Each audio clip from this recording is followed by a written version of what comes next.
তারেক রহমানের বন্দনা, স্থাপকতা, মিডিয়ায় অসুস্থ প্রতিযোগিতা শুরু হয়েছে।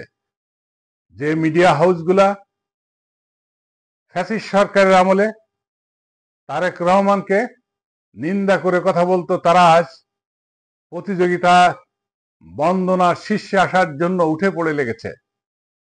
তারেক রহমানের জন্য এই স্থাপকতাই বড় প্রতিপক্ষ হয়ে দাঁড়াবে। তিনি নভেম্বর ডিসেম্বরের মধ্যে দেশে আসার পরিকল্পনা করেছেন। তার আগে তিনি সপরিবারে ওমরাতে যাবেন। ওমরা পালন করার পর লন্ডন হয়ে দেশে ফিরবেন। সঙ্গত কারণে শীর্ষ নেতা দেশে আসবেন। দীর্ঘদিন তিনি দেশান্তরিত, তৃণমূল পর্যন্ত কেন্দ্র থেকে সর্ব জায়গায় উৎসব মুখর একটা পরিবেশ তৈরি হবে, এটাই স্বাভাবিক।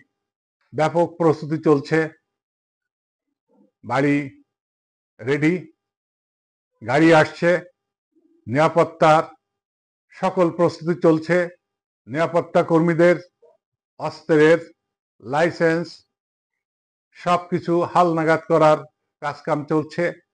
সর্বোপরি দেশের এইরকম একটা পরিস্থিতিতে তারেক রহমানের উপস্থিতি একটা বড় ফ্যাক্টর হয়ে দাঁড়িয়েছে। তার উপস্থিতি অনেক সমস্যার সমাধান হয়ে যাবে এমনিতেই। আমরা আশা করি তিনি দেশে আসবেন, দেশে এসেই তার দলের হাল ধরবেন। দেশের মানুষের অনেক দিনের আকাঙ্ক্ষা তিনি দেশে ফিরে আসেন, এসে দেশকে একটা গণতান্ত্রিক অভিযাত্রায় পরিচালনা করবেন। আসুন আমরা অপেক্ষা করি তিনি কখন সেই মহেন্দ্রক্ষণ আমাদেরকে উপহার দিবেন। ধন্যবাদ।